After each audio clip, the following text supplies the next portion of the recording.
Let's get the elephant out of the room first. There's an elephant in the room.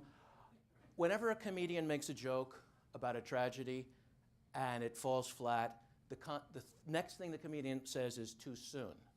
So I think I can speak for all of us that here we were sitting, listening to a wonderful message of hope, but it was also a reminder of a tragedy. And how can we too soon come up here and talk about humor?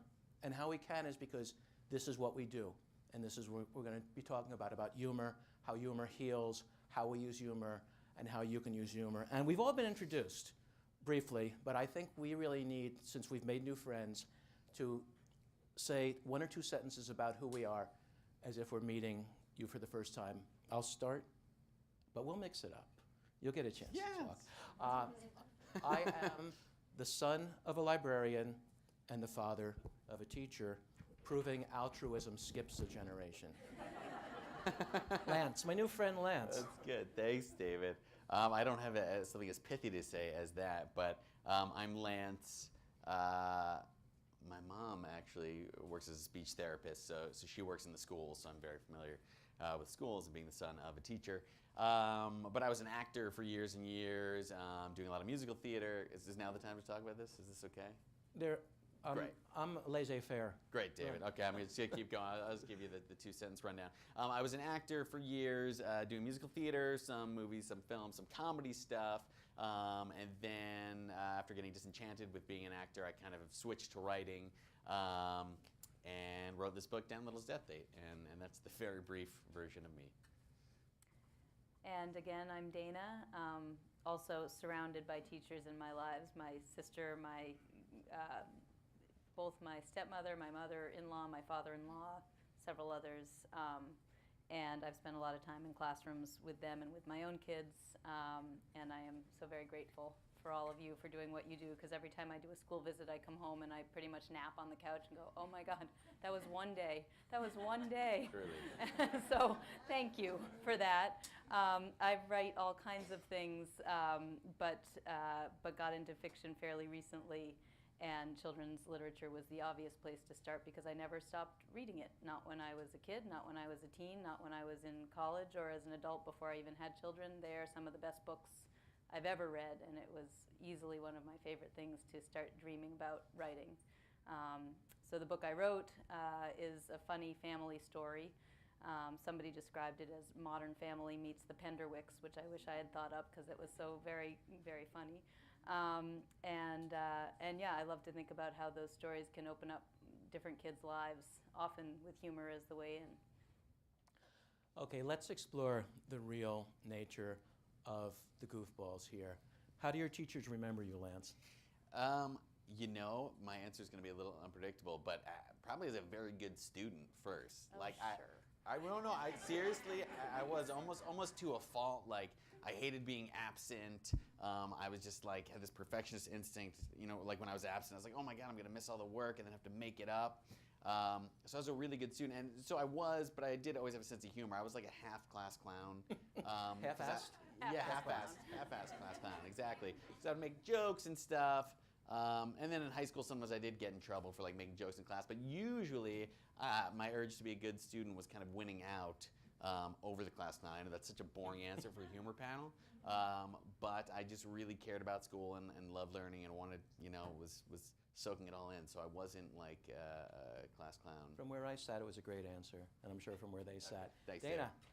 I think it probably could be summed up with those famous words, could do better. It was just a lifetime of could do better. And I think, you know, I always loved to read. I think I loved to read to the detriment of schoolwork. I suspect that attention issues that I never knew about were there. I mean, I still remember talking to myself out loud, Dana, sit down, open the book. Just open the book, take out a notebook, take notes on the book, the history book. And it was sort of like, I'd get that far, and then it was, you know, kind of that, oh, a squirrel, hey, over there. And I mean, this is before there were, you know, this was before social media, computers, whatever. I mean, it was so hard to stay focused and to get the work done.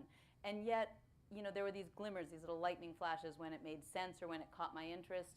And then I was, you know, I was brilliant for 10 minutes, and then could do better. You know, not full potential, the same old thing. So I I am very sympathetic to that profile of child, but I can also imagine the frustration as a teacher when you say, "Can't you stay with it? Can't you hold on to that idea?" Because for me, it was no, I can't. There's too many fascinating things to look at all the time. Squirrel. Squirrel. I was the student you were happy to see leave when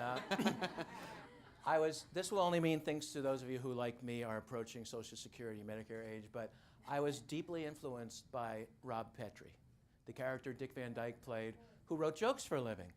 And when I saw that, I thought, wow, you can make money writing jokes? Because at that point, I was making jokes and getting in trouble because I made my jokes while my teachers were talking, which apparently, no matter how good the joke is, if it's right in the middle of the teacher's sentence, too soon, it falls flat. So I just made jokes. I was also a good student. I was smart, but not as smart as I thought I was, which also made me hellish for my teachers because I thought I was the smartest kid in the room, and I wasn't, but I tried to prove it constantly. So I didn't do bad things like break windows or skip school, but my teachers earned their pay and more. So, we're in school. What did you read? Dana, we'll start with you. Everything. I mean, really everything. Fantasy and Tolkien and lots of, contemporary fiction that nowadays, I don't even know. These were books that I'd take out of the library in stacks like this and bring them back 5 days later and get the next stack. And they took place at summer overnight camps or, prom. It was Beverly Cleary 15 or, or The Luckiest Girl. I mean, these books that it was any book I could get my hands on. But favorites that and I'm a rereader. I mean, I've probably reread most of my favorites, whether that's, The Phantom Tollbooth probably 30, 40 times. I would say Absolutely True Diary of a Part-Time Indian probably 15 times. I mean, you can't get enough of these books. So yeah, I was pretty indiscriminate at the time. You name it, I'd read it. Lance, you goody-goody student. What did you read? Little nerd. I read a lot. Like now hearing that boys don't read, I'm like, they don't? I did. I read all the time. I remember in 2nd grade, I really got into the series called the Pee Wee Scouts. I can't remember who. Does anybody know the Pee Wee Scouts books? I've heard of them. Yeah. All right. I don't remember who the author is, which is terrible. But I was really into those Pee Wee Scouts books. I also really love Bruce Coville's books, which I just learned David's friends with Bruce Coville. So I'm like, what? Can I meet him? His book in this series, My Teacher is an Alien, I loved. That was really amazing. Funnily enough, one of the hugest books for me, but I think I wasn't until 6th grade, maybe 5th grade when this came out, was Stinky Cheese Man by John Cheska. That book was like my Sgt. Pepper's. Yeah, thank you, John. It's amazing to meet you. I thought that book, as far as, like when I read that book, I was like, what? Books can be funny like this? Like make you laugh funny? Like, because before that I was like, oh yeah, books are kind of like, ha, ha, ha, ha. But this was like actually laughing full on. And it was just a really groundbreaking book for me. So I thought I was going to meet John today, but hey, John. But anyway, so Stinky Cheese Man was really big. And then in 5th grade, I remember is when I first read my first adult book. I read Jurassic Park by Michael Crichton, and I just felt so proud of myself. I kept telling my parents, like, I'm on page 206 now. I'm on page 217. But I thought that book was really cool. Yeah, in general, I really did like books that shifted in a humorous direction and sci-fi stuff. Usually sci-fi, much like the book I've written, sci-fi that remained in kind of a human level. It wasn't always outer space sci-fi, but like My Teacher's an Alien was cool because it was like, oh, they're in school, and then there's an alien in the school. That was really what appealed to me and still appeals to me. Side note, there are 2 Jersey boys on the panel, which means we can probably pack in about 80 minutes in our 45 just because we talk too fast. Absolutely, absolutely, yeah, I can try and slow And we'll be it down. sarcastic, but that's how we show love.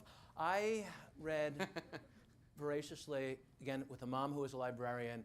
She book-talked science fiction to me. My mom introduced me to Robert Heinlein and Isaac Asimov, and that was so cool. She would hand me a book like, oh, this is about a guy who thinks his way out of situations. It was a book called The Thinking Machine. She gave me Bertrand Rochet's The Incurable Wound. This was way before CSI. This was medical detection, even before Quincy. She introduced me to Martin Gardner, who wrote math books. You can tell, if you ask me to throw a ball or shoot a basket, you can tell how much I read. I constantly, I discovered there are books full of jokes. Bennett Cerf, this is so cool. Bennett Cerf, the man who, he's not with Penguin, right? But I can still mention him? Okay. Sorry, I mentioned Bennett, some Bennett's, and he's dead. He's not writing anymore. Bennett Cerf collected jokes. He wrote these big, thick, like jokes for speakers. So I would read an entire joke book. Just it would make it even worse for my teachers. But what a treasure! There were books full of jokes. So I read voraciously. I read everything. My parents had books like Hyman Kaplan, Bennett Cerf, and also Robert Benchley. So I was just voraciously devouring all sorts of books. Now, there are going to be kids voraciously devouring our books, thanks to their teachers who introduced them. And Right. you've mentioned your books a little, but there's nothing a writer can ever not speak about too much as his or her book. Boy, that was, Indeed. good thing we don't diagram sentences, because that was a killer. syntactically But, odd. all right, There's nothing we are- not never. to see who gets to do it first, you two have to do rock, paper, scissors. Okay. Rock, paper, Paper, scissors. scissors, shoot. Oh, nice. Tell us a bit more about your book. We're talking way too quickly, so you can take as much time as you want. So the Misadventures of the Family Fletcher is, there is no sci-fi, there are no aliens, there is no magic, alas. But it is... Yet I still enjoyed it very much. Oh, well, that's nice. Thanks, I Lance. just talked all about aliens and sci-fi. but I love it. Well, it is supposed to be funny. A rather alarming number of the amusing anecdotes in that book are ripped from the headlines of my life. And like so many things, they are funnier in the book than they ever were. Like cat barf is inherently funny in a book. Every time there's cat barf in the book, it's like chuckle-worthy, and every time there is cat barf in my life, it is not as funny, never as funny. So that is, actually a lesson I took from writing, which is that now I sometimes ask myself, will this be funny in a book? And if it is going to be funny in a book, it's probably not that big a deal. And if I take slow, deep breaths and visualize somewhere else in my life, like not with my kids, then I will probably, get through. If it is not going to be funny in a book, it's probably like actually serious and needs legitimate attention. But, most of the stuff that is really frustrating, that makes my head want to spin around Exorcist style, goes into the book and is then funny. So this is a story about a family with 2 dads and 4 boys. And it's their everyday life in their school year, and each of the boys has sort of his own misadventures that come and go throughout the year. And it is, the what if. Every story for me starts with what if. You just start thinking what if. And I have 2 children. They do not outnumber us as parents. We go man-on-man defense, and I feel pretty strongly that that's best. But zone, you go to zone, and there's 4 of them, and they outnumber, and you have to, figure out a whole new system. I have a friend with 4 boys, and all I could think of, they all play hockey, and all I could think of is how bad that car must smell. Because my 2 kids, my daughter and son, play hockey, and this is not an attractive smell, but 4 boys. So I was thinking about her family, and I thought, imagine if there were 4 boys, and all of them played hockey, and how bad it smells. As it happens, they don't all play hockey in the book, but that was the what if. And then it was, my least favorite thing, as it happens, is that mother knows best trope. You see it a lot in ads for paper towels, where dad makes dinner, and the house is trashed because how could a male possibly know what to do in the kitchen? And good thing there's these paper towels and mom to clean up. Drives me nuts. So the what if was, what if this family is all mayhem and chaos? And what if this family is a modern family and is not mother knows best with her apron wagging her finger at the 4 boys? What if it's 2 dads and these 4 boys? And it's just boys everywhere. I also drive a carpool with 4 boys in hockey bags. You can there's a theme on the smell of the hockey bags. It really resonated, to put it mildly. But in any event, it was, what if this family, all these boys, all this testosterone, all this mayhem and shenanigans is taking place? What would it look like? What would it be like? What would their lives be like? And that was the what if that led to it. And what came out was a story that has a lot of silliness and a lot of humor, most of which, as I said, comes from moments in our lives or friends' lives. There are a lot of people who recognize things. There were a couple points in the book that in the first draft of the first book had to be removed because they were sort of this is too intense. This is a little scary. Nobody would do that. And I'm thinking, well, that actually was my father-in-law in 1978. And yeah, I guess we'll take it out because he is crazy, and that apparently is not okay for today's audience. So the things that were too weird for the book actually were true. But that was another important lesson about writing, which is that just because it's true doesn't make it a good story. Anyhow, so it is a silly book, but it is a book about a family that loves one another very, very much. And the hope is that both the humor and the love come through very clearly. Lance, we're dying to know about your book. Hey, gotcha. Yeah. Good joke. Good setup. So my book is called Denton Little's Deathdate. Get it? Dying. Dying. Hence the dying setup. And it takes place in a world much like our own, except for one thing: everybody knows the day they're going to die. Science and technology and medicine has advanced in such a way that as soon as you're born, you know your death date. So Denton Little is a 17-year-old whose death date is tomorrow. Which happens to be the same day as a senior prom. And it's a comedy. And it's funny. I always tell people the setup. They're like, what do you mean? It's a comedy? But it is a very dark comedy. And poignant. And poignant, thank you. Yeah, and there's some poignance. I mean, my hope was to approach death from a different perspective. And death is a pretty taboo subject in general. We don't get to see dead bodies a lot. It's like this scary thing that we often don't really talk about until it happens. And so this was kind of an interesting way to, like I said, flip the way we're thinking about death. And a lot of the humor comes from that because, because everybody knows the day they're going to die, it's not that death isn't a horrible thing, but everybody's a little bit more matter-of-fact about it. It's just woven into the fabric of everyday life. So, a lot of humor comes from that. I mean, so Denton's dying tomorrow, and you don't know when in the day you're going to die on your death date. So his prom is tomorrow night, so he probably might very well statistically die before that happens. So his girlfriend is like, I'm just so sad you're not going to make it to prom. And he's like, okay, that's nice, I think. And then his stepmom is very loving but very overbearing, and so he's like approaching the last moments of his life and going outside with his friend, and she's like texting him, please make sure you wear bug spray. And it's kind of like, like I'm going to die. And so juxtapositions like that. So there's like, a lot of funny like that. And then also Denton has a really nice relationship with his best friend, Paolo. They have a very funny relationship based on a lot of love. And I should say, so this book, originally I was thinking of this whole idea, this whole death date thing, as a screenplay I was going to write. This was when I was still acting primarily, and I was thinking, maybe that's a good idea. Maybe I'll write this movie, and it'll be about a guy in his 20s, and it's his death date, and I'll have this best friend, who I was thinking my friend Ray would play that part because we were in a comedy duo at the time. And I just never wrote this movie. It never happened. It was just an idea that sat in my brain for a while. And then my acting career was making me very sad. Acting is really hard. I don't know if you've heard. They say that if you can, which is kind of funny. They say if there's anything else you think you can do that'll make you happy, do that instead of acting. But they also say that for writing, too. I was going to say, because writing is so filled with ease. I know, totally. So I was like, this is really hard.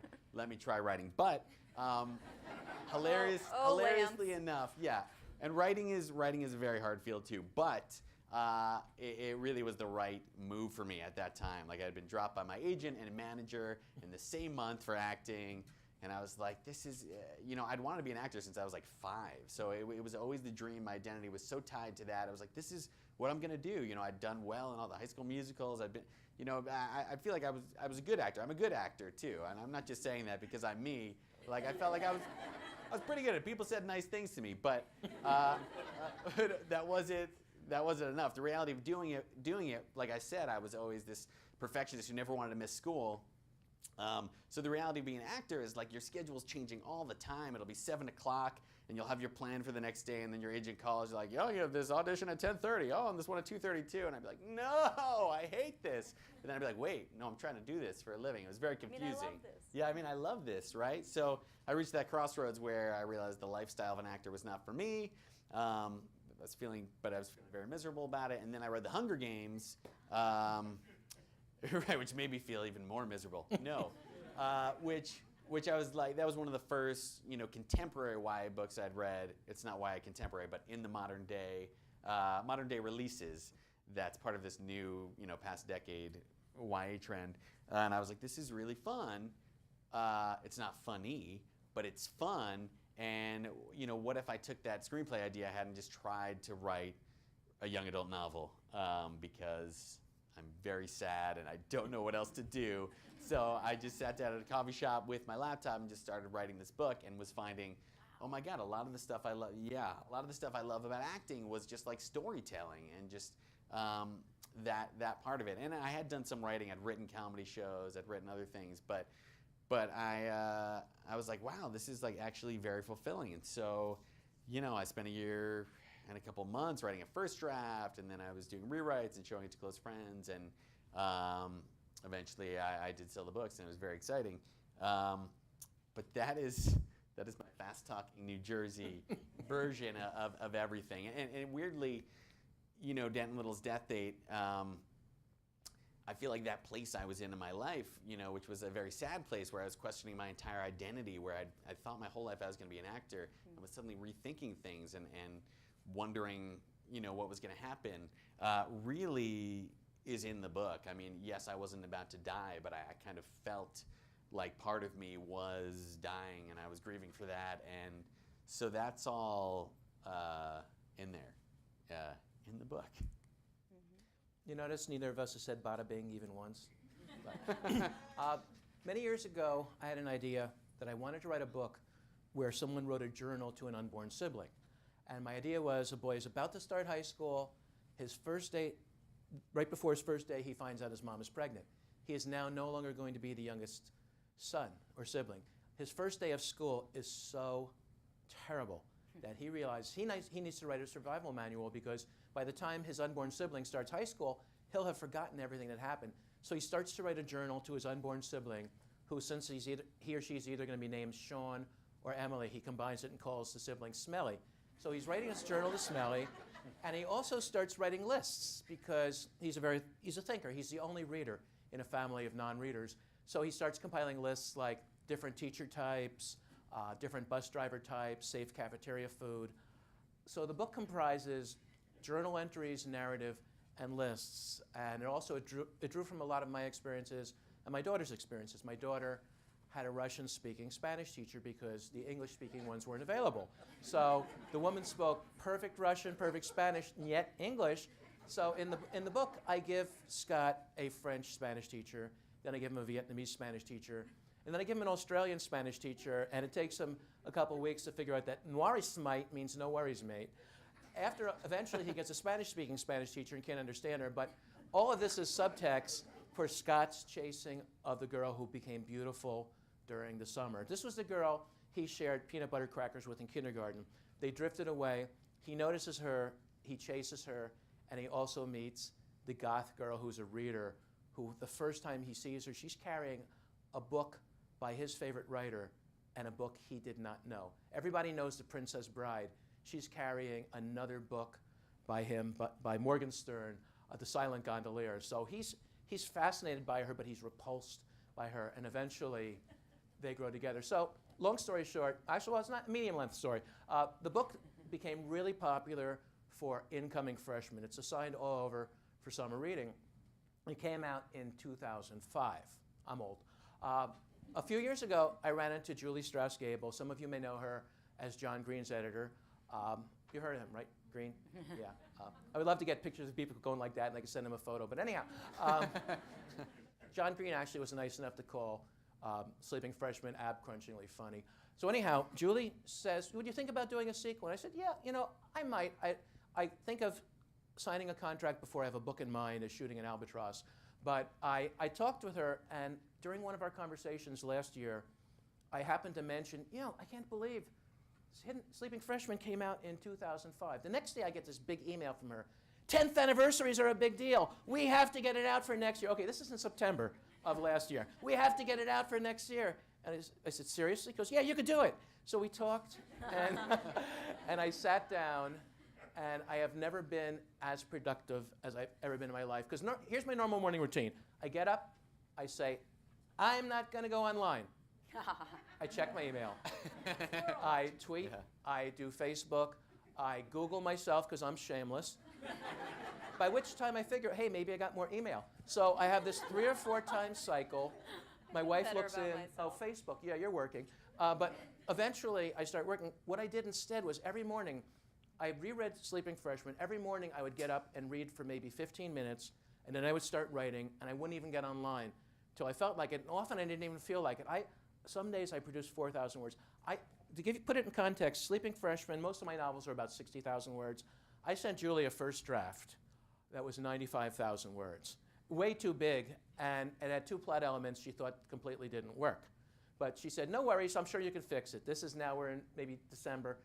I got the book to her in time. It came down to 85,000 words, which is the most weight I've ever lost. It's the whole key to sophomore year. My son-in-law actually mentioned the phrase sophomore slump, and I thought, yeah. Scott, the really likable character in the first book, totally going to screw up through arrogance. He's so arrogant that his English teacher gives him an assignment to write an essay on arrogance, and she says, 500 words. He goes, oh, that's nothing. She goes, 1,000. He goes, no big deal. 2,000. Finally, he stops talking. He goes and writes an essay in favor of arrogance. So this is the kind of tone it sets. But there are serious things in the book, too. The school board has become so conservative that they're cutting arts, they're cutting money. They closed the newspaper. Scott has to figure out how to bring the newspaper back. I'll only mention one other thing quickly. Obviously, it'll be quickly. I'm a Jersey boy. But throughout both books, there's thing called Tom Swifties. You might have heard of them, like the worms are eating my organs, Tom said wholeheartedly. Or I lost my foot at the ankle, Tom said disjointedly. They're not all that bad. But Scott decides to write them for the school paper, so every week there's a Tom Swiftie, like I have a date with a mermaid, Tom said, see-datedly. And that's just what, I'm babbling now. You know what? I'm done. I talk. Keep You it know, coming. I'm telling you about a book that you now own. I should tell you about my timeshares and my, no, but moving on. By the way, But so, wait, can I just to recap? So you wrote that book in like the first draft in like a month and a half or 2 months? something like that, yeah. That's amazing. Well, it You're wasn't good. But you're talking, yeah, The but first draft. you're talking I had to about a polish year it. ago. And Julie's an awesome editor. I started it in October A year ago. of last year, and it went into copy editing That's in amazing. March. And That's not a typical publishing schedule. Yeah. no, unless you're R.L. Stein. Right. Yeah, exactly. Okay. Cool. In the 5 minutes I had to prepare myself as moderator, I came up with a question that I realize might be really stupid because your whole book is about that. But the question, I think I want to throw it out or throw it up, Yeah. is That was John's job. how do you use? I'm going to start over there. How do you use humor for dealing with serious topics? Dun, dun. Well, I think all, having read both of their books and really love them, and in my own books and in my own life, I think we all use humor to deal with serious topics all the time. I think it's, you have to laugh sometimes. You have to laugh so you don't cry. You have to laugh while you're crying.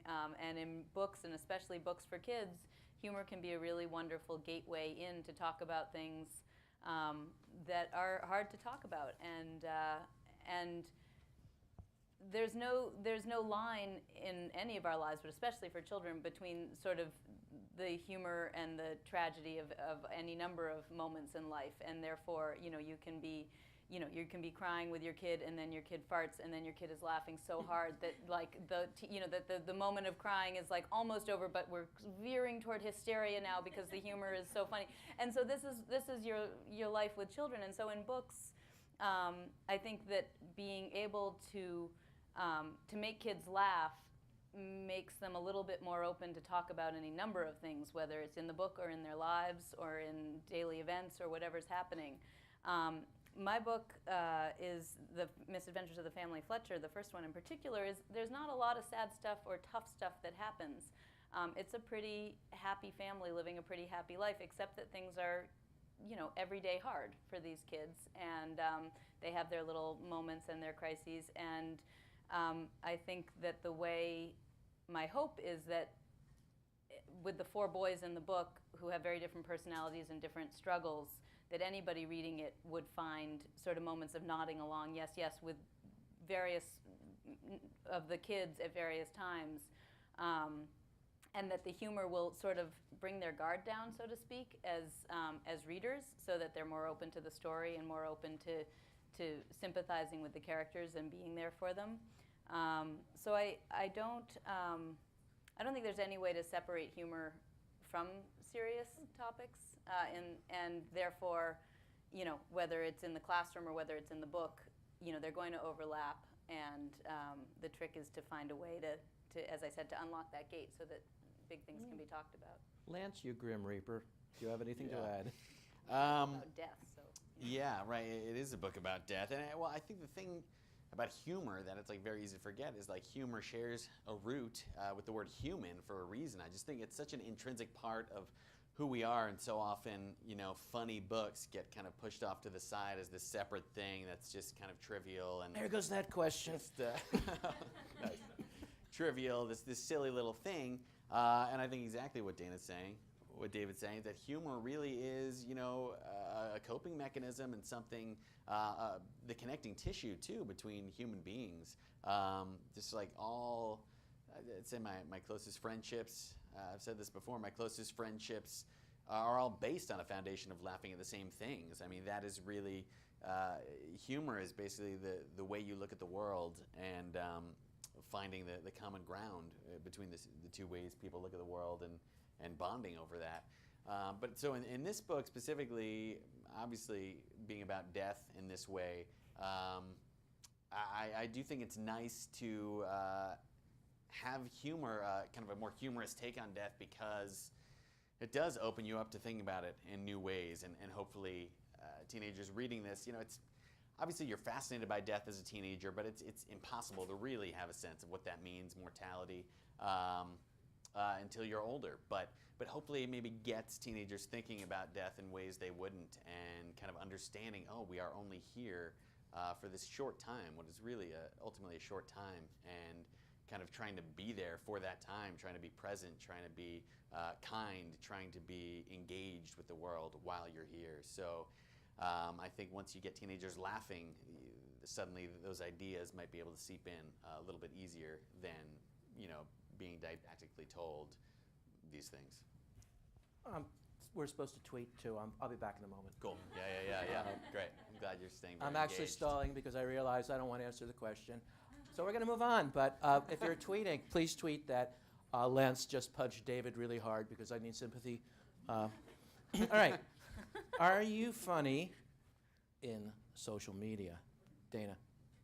Yeah, freaking Okay. hilarious in social media. Any other questions? What social media should they search you out? MySpace. No, just kidding. MySpace. I'm on MySpace and Friendster. No, that's dead. Yeah. Social media is such a bizarre world for kids in particular, but for authors as well, as we were talking about a little bit. I think social media is a great place to be funny, and I think I will try to be funny up to a point. On Twitter, there's only so many characters you have to be funny, so you gotta hone your wit. Which actually, for people who are verbose and tend to write 100,000 word first drafts. Same thing. Twitter's great. It's like, a little exercise in editing every single time. It's like, ooh, that's too long. That's still too long. That's 2 characters too long. Okay, we're going to take out 1 exclamation point, and then but I think the flip side of social media is that funny doesn't always come through. Sometimes it looks mean. Okay. So you got to be really careful. Before we go to Lance, I have a tip for all of you who are my age. If your tweet is too long, take out the 2 spaces you put between your sentences. Lance. Yeah, Twitter is the source of an ongoing existential crisis for me, because Right on. yeah, I've always thought of myself as a funny person, and then I go to tweet and I'm like, I got nothing. So to answer your question about am I funny on social media, sometimes, I guess. One time I hit upon this perfect tweet that got retweeted 300 times, and it was just such a great You must have day. been so proud. But then it's so sad. It's what am I even so proud of? I mean, I guess that people liked my joke, but it's what even is this? So I'm always grappling with it. I'm trying to be very funny on social media, but I don't necessarily make jokes in 140 characters. That's why I wrote a book, because there's a lot of space to get funny things that aren't just a little thought. So that's not a ringing endorsement to follow me on Twitter. I'm sorry, but I'm working on it. It might get funnier. I'm heavily addicted. I love Twitter. I have about 30,000 tweets. Wait a minute, let me check. I mean, for It a was guy who loves jokes, it's 30,000. I perfect. love one-liners. I'm followed by Judy Blume, so I must be doing something right. And John Green and Joshua Malina from Scandal. But I'll tell you my one tweet that went viral right after the Super Bowl, after Oakland made a really, really stupid move and lost the game. I said, Seattle, thank you. See, this is why I read, because I don't know sports. Hey, Seattle, would you like to win the Super Bowl? No, thanks. We'll pass. And that got picked up. I got really lucky. Chris Kluwe retweeted it. Few other people who are very highly tweeted. So David underscore Lubar. No, it's David Lubar. It's David underscore Lubar on Instagram. Instagram is the only thing I do that's kid friendly. You can tell your students to follow me on Instagram, and they'll see pictures of puppies and pies, and like me with Dave Pilkey, maybe me with my new buds. Instagram, totally for adults, which we all are. One-liners. Oh, I thought you were about to say things. something different. Totally for adults, very risque. I don't Oh, know. it is. Sorry. Oh, it gets there too. Yeah. And I'm on Facebook, and I've, unlike people who have hit 5,000, I still have room for about 3,500 friends. So, come. All right. Now let's go to the real world. Are you funny in social situations? And we'll go to you. Yeah, yeah. I think so. Okay, you're getting signals. Back off, I think was that signal. No, that that was- was 10 minutes, right? That was Different. like that was a football foul, but seeing that I didn't know who was in the Super Bowl, I don't know who can help. Who, Right, who the can guy who knew interpret? Seattle? What is this foul? I think that's jazz hands. Oh, okay. All right. Yeah, it's the jazz hand. See, now we're way off. Look what you made us do. Go. Yeah, I think I'm funny in social situations. I mean, I'm always seeing, I love Larry David so much in Curb Your Enthusiasm because I feel like his take on social situations, he's always just, calling out, just that whole character in that show is calling out all the little things that are happening that are weird, the little things people are doing. So I'm often catching those things, but just not Larry Daviding it. Maybe just saying something sarcastic to the person next to me or to my wife. Your wife's not next to you. No, Dana's not my wife. So my wife's not next to me right now. They're yeah, funny. no, it's hard. It's a funny question because I'm like trying to pull back the lens of myself in social situations. And That was a weird question. yeah. Would you What's rather your pass? answer? Well, I'm going to switch it slightly and say, I'm going to re-ask it of myself because I can, which is that I try to be funny when I'm doing school visits, and it's again hard to walk that line between being so funny that the kids are like all over the place and being not funny at all, so the kids are utterly checked out. And so when I have a presentation I do with a PowerPoint, and the last slide says any questions, and the photo, which has nothing to do with anything else I present on, is this cow photobombing a horse that is stuck in a fence, and the whole thing is surreal. Like the horse is kind of like not where it's supposed to be, and the cow's head is like this. And after doing 3 or 4 presentations, I had to rework the slide that says, any questions, not about the cow or the horse. I got nothing to say about the cow or the horse, because everybody's like, what's with the horse? And but I couldn't take it out because it's just so funny, and it, they still ask about the cow and the horse, and I still have no insight whatsoever as to what's going on with it. But I do, I try really hard to engage the kids. I try really hard to sneak in learning stuff, not just about my books, but we'll talk about active writing and what the point is of changing up the verbs and not saying he said, she said, or this, that, and the other. And the hope is always to make it really fun and to kind of goof around and be silly, but not so silly that you lose them completely. Kids laugh a lot, so I think I am funny in the classroom. You changed social situations to classroom. Yeah, That was 'cause I good. I avoid- should have been pitching myself. For Yeah, well, I school don't actually. I try to avoid We all do social school Okay. visits. situations. Okay. We all do school That's visits. You do good. school visits? Yeah, yeah. Oh, he's a School starving actor. visits. Yeah, bring him to your school. He lives in Brooklyn. I'm in Yeah. Pennsylvania. It'll take me Great. farther.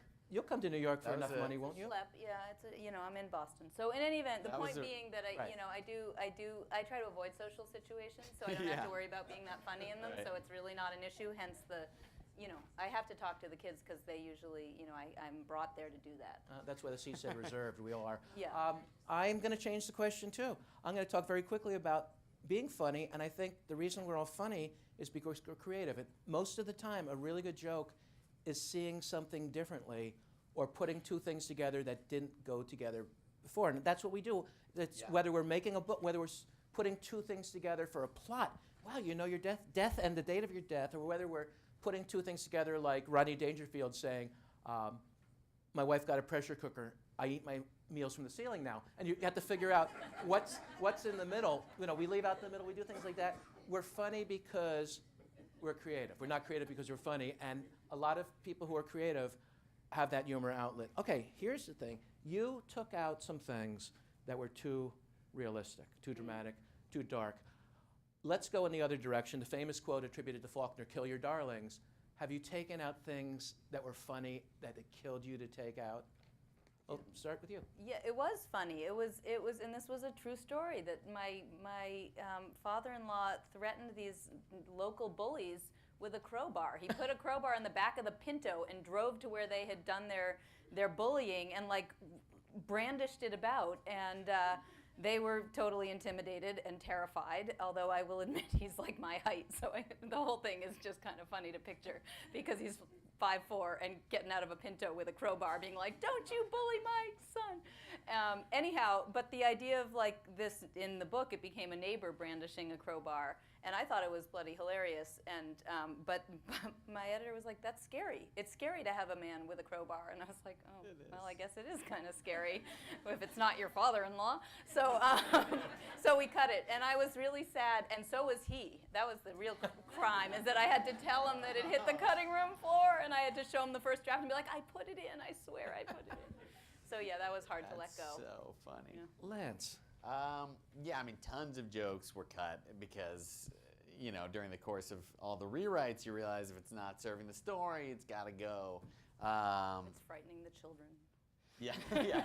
If it's frightening the children, it's got to go. But it is funny because at the time, of course, it like feels very painful to lose that. But now I can't even remember what tons of those jokes were until I actually look at the old draft. And then they're not as funny. I always find when I reread them, I'm like, oh, well. Right. In the moment, you're like Whatever. fighting your editor, or fighting for those jokes, and then later you're like, oh no, I'm really glad that was cut. That's pretty bad. Same answer. Let's move on. All right. Our book's obviously used for sustained silent reading or whatever it's called in New York, where you have students pick a book and read. But let's ask us, how else, beyond the novel that your student picks, could your book be used specifically in the classroom with curriculum in some way? And I'll just let whoever wants to answer, because that's sort of a tough question if you weren't, prepared for it. But do you have thoughts? You go. Yeah, I mean, well, I think repeating what I've been saying is just like thinking about death, and there are lots of heavy books we read in classrooms, but it's kind of an interesting switch and a really interesting exercise to read a book about death that is still, like you said, I like to think the book is poignant. It's not that it's treating the whole idea of death lightly. I mean, Denton definitely cares that he's going to die, but it's just thinking about death in a new way. That in daily life we don't often think about death. So I think in that way it's a real teaching moment. I also, in general, like I said, I just think humorous books are really, there's something to be said for an emotional intelligence and just like seeing characters interact in funny ways. It seems like assigning the kids, what would you do in that situation is a great question. Yes, of it's a highly exercise. thought-provoking question. What if you knew the date of your death? How would that change the way you lived? Just that alone as a springboard, I found even writing it, and I still think about different things that would change in society if we all knew when we were going to die. I think that's those are the main things. Dana. Yeah, no, I got nothing for this. Okay.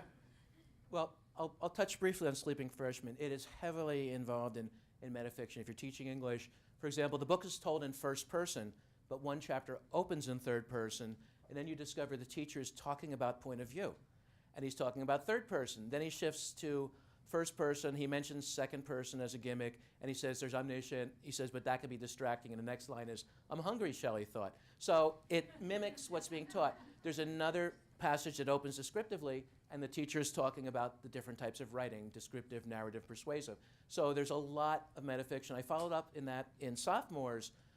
Scott has a teacher who is in love with rhetoric, and not just similes and metaphors. She knows all the obscure terms like antanaclasis, metonymy, synecdoche, and she is force-feeding the students that in a way that is fun for the reader. So it's a love letter to rhetoric. I think we're going to finish up with one question, and I think I'm going to have each of you say anything you feel is appropriate to this wonderful group of the people who put your books in the hands of the kids who need them, the kids who need to laugh, the kids who need an amazing idea, an amazing family dynamic. And I'm going to give you 60 seconds to think about it first, because it's tough coming up with answers like this spontaneously, even though every one of our answers is really some form of, you got to read my book, you'll love my book, please buy my book. But it's also a lot of pressure to talk about a book you love without seeming like you're selling cars. So this is important for us to convey, but we also don't want to drive you away with our enthusiasm. And I've driven people away with my enthusiasm for everything all my life, so I'm an expert. So I'll go first. As I said, my daughter's a teacher. I know how hard you work. I constantly get emails from teachers saying, I had this boy who didn't read, and then he read your book. And each of us, every writer I know, gets that message, but the fact that you took the moment to send us the email to say, hey, you made a difference in a kid's life. Just like my daughter, her first year of teaching, got a letter at the end of the year. Mrs. Lubar, you saved my life. She actually married a man named Myers, and her middle name is Stephanie, so she's Alison Stephanie Myers now, but that's another story. And on that very cute and heartwarming note, and the fact that I have a daughter, so I need to buy her lots of things, so you need to buy lots of my books, I'm going to segue to Lance. Yeah, I don't even want to talk about my book anymore. So I just wanted to say thank you to you guys, because like Dana said, we know how exhausting being a teacher is. Really, I saw my mom come home, and it is such an undersung job, and it's such an important job. And here you guys are on your day off, and you're here with us. So I mean, I think that speaks volumes. So thank you so much for being here. Really, I just can we applaud all of you? Amen. Really, thank you. And thank you for listening to us blather on. Yes. Gonna bring us home. Yes, blathering on as we do. No, I would echo Lance. I am really grateful that you're all here, and really grateful for what you're doing in the classroom with all of our kids. I think the kids who love to read, that the kids like me who would just go to the library and pull up a pile of books, they're kind of easy in a lot of ways. It's a lot harder with the kid that, oh, I know what you're going to love. Nah, I didn't like that one. Okay, what about, no, I didn't like that one. And you try and you try and you try. And I do truly believe that there are books for every kid, or there are stories for every kid. Some kids love audiobooks. Some kids, will like other ways of engaging with the story. But one thing that comes up a lot in my world is people say, oh, you're a writer. Well, ebooks. What's happening? What does that mean? And I said, people have been telling stories since, humans sort of crawled out of the muck, more or less, and we love stories. We engage through stories. We tell our histories through stories. We create new worlds through stories. That's not going to change, and I am so grateful I get to tell stories, which is really all I love to do, and I truly am grateful that there are kids who find their way to these stories through your classrooms, through your libraries, and thank you for doing that, and for bringing the stories to them. Thank you so much. And thank you, John Cheska. Thanks, John.